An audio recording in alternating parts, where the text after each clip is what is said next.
Bonjour à tous et merci de nous retrouver sur Event News TV. Nous recevons pour ce nouveau numéro des grandes questions d'actualité M.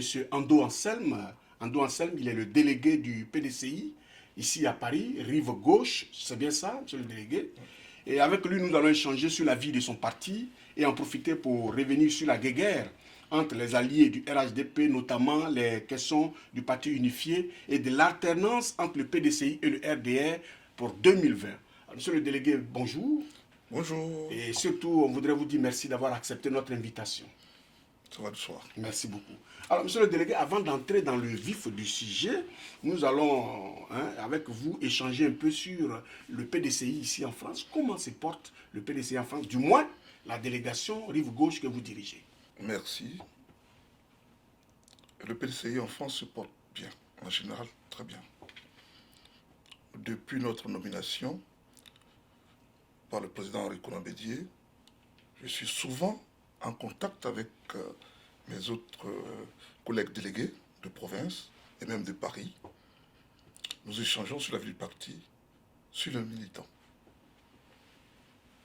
Donc, quant à ma délégation de Paris-Rive Gauche, j'ai la chance d'avoir de bons collaborateurs avec moi et je profite en même temps de votre antenne pour remercier particulièrement mon délégué à l'administration, M. Yapi Yapo, qu'on nomme communément Premier ministre, qui m'aide beaucoup dans ma tâche et qui est très serviable. Donc la délégation Rive Gauche marche. Très bien. Très bien. Et quelles sont les relations que vous avez avec les autres délégations? Parce qu'on sait qu'à Paris, il y en a 2. Et en France, je crois qu'il y en a au total 7. Alors, oui. Comment est-ce que s'est fait toute cette symbiose? Parce qu'à l'époque, c'était une seule délégation. Désormais, le président Bédié a décidé de scinder toute la France en plusieurs délégations. Alors, comment s'est fait cette symbiose pour que le PDCI se porte mieux, comme vous le dites? Au fait, nous sommes souvent en contact. Nous discutons des problèmes d'actualité, surtout des problèmes du parti et aussi des différents problèmes des militants. Nous nous retrouvons de temps en temps pour faire la synthèse des différentes délégations. Mais en général, tout se passe bien. C'est des gens que je connais depuis longtemps et donc il n'y a pas d'animosité. Tout se passe très bien. Lorsqu'il y a un problème d'actualité, très souvent ils m'appellent pour avoir mon avis, que je donne. Et très souvent, nous sommes sur la même longueur d'onde. Ah oui, merci beaucoup, monsieur le délégué. Alors, récemment, vous avez réuni les militants de votre délégation autour d'un repas pour échanger sur la vie du PDCI en général et en particulier sur la question du parti unifié. Et 2 jours plus tard, alors que vous aviez fini de donner votre avis sur cette disposition qui devait entrer en vigueur, le PDCI a accepté officiellement de se fondre au sein du RHDP. Alors, quelle est votre réaction à vous et comment les militants qui étaient autour de vous récemment et qui avaient donné des positions divergentes ont-ils accueilli cette fonte du PDCI au sein du RHDP? Tout d'abord, ce n'est pas seulement les militants de mon bureau. C'est les anciens militants du PDCI que j'avais conviés à un déjeuner débat. Vous étiez là-bas, ils sont venus, on a discuté du parti, on a discuté des problèmes d'actualité. On a aussi discuté d'autres problèmes concernant le parti et en même temps voir comment redynamiser le PDCI en France. Pour le deuxième point, je vais vous dire qu'il n'a jamais été question de dissoudre quelconque ou de fondre quelconque parti dans un parti unifié. J'ai le test du communiqué final du 15 février 2016 de Daoukro. Je ne vais pas vous lire le test, mais il y a un paragraphe qui est clair. On vous écoute, on vous écoute. Il a relevé qu'en accord avec le président Alassane Ouattara, bien sûr, le parti unifié est dénommé Rassemblement des Oufouettistes pour la démocratie et la paix, en parenthèse RHDP. il devra regrouper tous les partis composant le RHDP jusqu'à ce que l'un ou l'autre parti renonce à son identité. Donc c'est clair. Je ne comprends pas pourquoi il y a ce tollé autour de ce communiqué. Les gens doivent comprendre que pour la paix en Côte d'Ivoire, il y a eu des concessions de part et d'autre. Pour moi, c'est une incompréhension du communiqué. Sinon, ce communiqué est clair. Nous avons jusqu'au mois de septembre pour poser les bases pour les partis unifiés. Mais cela n'est pas encore fait. Cela n'est pas fait, monsieur le délégué, on va vous interrompre, mais les militants, eux, ils réclament tout simplement le retour des autres alliés qui, effectivement, sont sortis du PDCI à la maison mère. Le PDCI est la grande rivière qui a donné tous ces petits affluents. Alors, on demande, les militants du PDCI, que nous avons eu l'occasion d'écouter, demandent au RDR, à l'UDPCI, au MFA et tous ces petits partis satellites de revenir à la maison. Et je pense qu'ils ont raison. Tout à fait. Je suis d'accord avec vous. Mais aussi, il faut comprendre ces autres partis qui sont partis du PDCI. C'est une négociation qu'il faut avoir. C'est ce qui a été entamé par le président Henri Couplan-Bédier. Au départ, c'était le professeur Ntikaye, secrétaire exécutif du PDCI, qui avait en charge la présidence du RHDP. Le 15 février dernier, c'est M. Amados Mauro, secrétaire général par intérim du RDR, qui a pris la charge. La présidence, la présidence tournante du RHDP. Oui. Et M. Konan Henri Bédier lui a demandé de faire des propositions à ce que nous arrivons au parti unifié. Quelles sont les propositions de Paris, rive gauche? C'est simple. Nous, rive gauche, militants PDC de Paris, nous partons du fait que l'appel de Daoukro a été lancé par le président Bédier il y a 2 ans de cela. Et l'appel de Daoukro, qu'est-ce que ça veut dire? Parce qu'il y a eu beaucoup d'écrits, beaucoup de dires, mais j'ai l'impression, jusqu'à aujourd'hui, que les gens n'ont pas encore compris ce que c'est que l'appel de Daoukro. L'appel de Daoukro s'articule autour de 3 grands piliers. Et quels sont ces piliers? Donc, bien sûr. Il y a le rassemblement pour avoir un candidat commun pour les élections présidentielles. De 2015, ce qui a été fait au bénéfice du candidat du RDR. Tout à fait. Le deuxième, c'est que tous les partis composant le RHDP reviennent au PDCI. Et le troisième grand pilier, c'est l'alternance 2020 en faveur du PDCI. À l'époque, sauf quelques militants du PDCI, que d'ailleurs on a surnommé les irréductibles. Les irréductibles, oui, bien sûr. Ont été contre cet appel-là. À part cela, tout le monde était d'accord. Que ce soit l'UDPCI, que ce soit le RDR, que ce soit tous les autres partis composant le RHDP, personne n'a dit mot. Tout le monde était d'accord concernant l'appel de Daoukro. Alors, qu'est-ce qu'on entend aujourd'hui, de gauche à droite, de voir s'élever pour dire... Mais monsieur le délégué, vous l'avez dit vous-même, et je crois que je vais vous prendre au mot. Vous avez dit tout à l'heure que l'appel de Daoukro reposait sur 3 grands piliers. Exactement. Le premier pilier, c'était la candidature unique, candidat sortant du RHDP, exactement. Le président Alassane Ouattara. Tout à fait. Et le président Bédier et le PDCI ont dû batailler pour faire accepter cela aux militants. Le président Ouattara a été candidat tout seul et il est allé au nom du RHDP. Ça a été un acquis. Tout à fait. Les 2 autres piliers, comme vous l'avez signifié, c'est que les autres partis reviennent au PDCI. Exactement. Ce qui n'est pas encore le cas.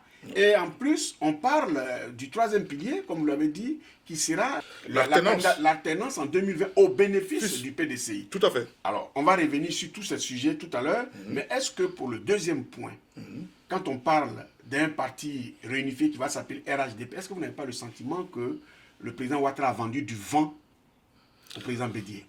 Non, je ne dirais pas ça. Je ne dirais pas ça. C'est-à-dire que... je ne dirais pas ça, non. Seulement, je crois que jusqu'à preuve du contraire, le président Ouattara n'est pas parti dans ce sens-là. Hein. Je me rappelle qu'au cours de la campagne électorale, il avait dit que lui-même, il était au PDCI avant d'aller au RDR. Il était déjà militant PDCI. Donc, il n'a pas vendu du vent.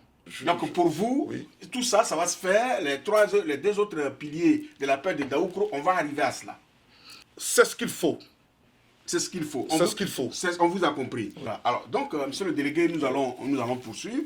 Malgré ce qui s'est passé, certains militants du PDCI, et non des moindres, de Paris, ont très mal accueilli l'annonce de la fonte du PDCI au sein du RHDP. C'est vrai, vous l'avez expliqué, mais en réaction, ils ont décidé de la destitution pure et simple du président Henri Konan Bédié, qu'ils ont accusé de trahison. Vous qui êtes sur le terrain, quel est l'appel que vous lancez à ces militants et quelle est votre réaction? Effectivement, j'ai entendu parler de cette réunion. J'y étais pas, j'ai vu les images. Mais ce que j'ai constaté, et ce que je vais dire, la plupart des militants qui étaient là ce jour-là, c'est ceux-là même qui étaient contre l'appel de Daoukro. Donc il n'y a rien de nouveau. Seulement, moi ce que je vais leur dire, c'est que dans une corporation, dans une organisation, dans un parti politique surtout, on ne confond pas l'indiscipline et la démocratie. Le PDCI a ses règles. On ne peut pas destituer un président du parti politique parce que il y a tel ou tel problème. Mais qu'a-t-il dit d'aussi mauvais, le président Bédié, pour qu'il soit destitué? Je ne vois pas et je ne trouve pas. Pour eux, le fait que le PDCI n'ait pas réussi à rassembler tous les autres partis pour les ramener au sein du PDCI, comme ça avait été dit selon le deuxième pilier de l'appel de Daoukro, c'est une trahison. Une trahison de la part de qui? Bédié a trahi le PDCI qui, selon eux, a été vendu au RHDP et au RDR. Le président Bédié, en lançant l'appel de Daoukro, comme j'ai dit tout à l'heure, le deuxième pilier, c'était de ramener tout le monde au PDCI. Il se trouve que nos partenaires, si je peux appeler ainsi, en face, aujourd'hui, disent autre chose. Que voulez-vous qu'ils fassent? Le PDCI est majoritaire. Tout à fait. Donc, la marge de manœuvre du président Henri Konan Bédié est très grande. Exactement. Le PDCI est majoritaire et donc je pense que le vivier que le PDCI a lui permet de gérer la Côte d'Ivoire seule, ce qui a été le cas durant de longues années. Donc, Bédié a beaucoup de choses à faire. Oui, c'est ce qu'on doit faire. Aujourd'hui, on doit faire comprendre à nos militants, surtout à nos militants, d'accepter l'idée du chef. L'idée du chef. Parce que moi, ça m'a quand même gêné de voir nos militants, les militants de PDCI, de Paris, surtout de Paris, venir s'étaler dans la presse. Lorsqu'il y a un problème au sein d'une organisation, même si on n'est pas d'accord avec le chef, mais il y a des attitudes à avoir. Je les comprends. C'est des militants avérés que je connais, qui aiment profondément leur parti. Et c'est parce qu'ils aiment leur parti qu'ils ont eu ces champs de langage. Seulement, il faut savoir que la raison emporte toujours sur la passion, dans n'importe quel problème. Je leur demande tout simplement d'être sereins et de regarder le président Bédié. Il sait ce qu'il fait et il sait où il va. Merci, monsieur le délégué. On va poursuivre cet entretien et je voudrais que vous écoutiez ces trois déclarations que je vais vous lire tout à l'heure et ensuite vous serez amené à les commenter plus tard. Première déclaration, alternance ou pas, le PDCI aura un candidat en 2020. Cette déclaration a été faite dernièrement par le professeur Maurice Kakoui-Kawe, le secrétaire exécutif du PDCI. Il était devant les militants du PDCI à Bondoukou. Deuxième déclaration. Rien n'indique que Soro ne sera pas candidat en 2020. Cette déclaration a été faite par M. Kanigui Soro, qui est militant du RDR et qui est proche du président de l'Assemblée nationale. Et enfin, troisième déclaration, M. Mabu Touakeus est candidat en 2020. Celui qui le dit s'appelle Laurent Tchagba, il est cadre de l'UDPCI. Alors, en entendant ça, on se rend compte que les choses ne vont pas être faciles. L'alternance au profit du PDCI en 2020 ne va pas être chose facile. Comment est-ce que vous vous préparez pour que tout le monde comprenne qu'il y a une promesse qui a été faite au PDCI, il faut la respecter?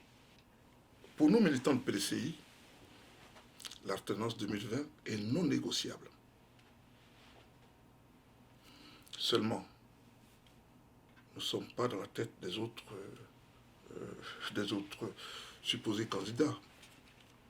Ce qu'on doit faire au PDCI, et c'est ce que je dis tout le temps à mes militants, si nous sommes organisés, nous sommes restructurés, nous nous donnons le moyen, le PDCI en 2020 aura le pouvoir. Ça se passe sur le terrain. Le PDCI, en Côte d'Ivoire, est le premier parti politique, qu'on veuille ou pas. Le deuxième parti en Afrique, après l'ANC. Tout le monde le sait. Le PDCI est implanté dans les campagnes, dans les villages, dans les hameaux. C'est le seul parti en Côte d'Ivoire qui est implanté partout sur le territoire national. Du nord au sud, de l'est à l'ouest. Tout à fait.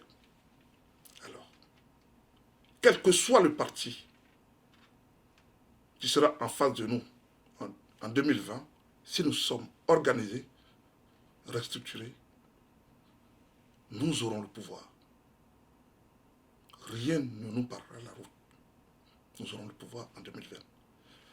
Mais 2020, ce n'est pas dans 4 ans. C'est aujourd'hui qu'il faut le préparer. Donnons-nous les moyens. Allons sur le terrain. Essayons de convaincre les militants, hors même PDCI, pour avoir ce pouvoir-là. Parce que c'est le parti de paix, c'est le parti d'avenir, c'est le parti qui peut ramener le développement en Côte d'Ivoire. Grâce au PDCI, il y a eu l'alternance en 2010. Grâce au PDCI, en 2015, le RHDP a remporté les élections. Le RHDP, effectivement, c'est une coalition de partis politiques. Nous devons continuer dans ce sens-là, mais tout en appliquant l'appel du Daoukro. Nous avons commencé, terminons. Merci, monsieur le délégué. Vous êtes venu sur ce plateau avec le livre Henri Konan Bédié, Appel de Daoukro, Ma vie, servie la Côte d'Ivoire, qui a été écrit par notre confrère Faustin Toa.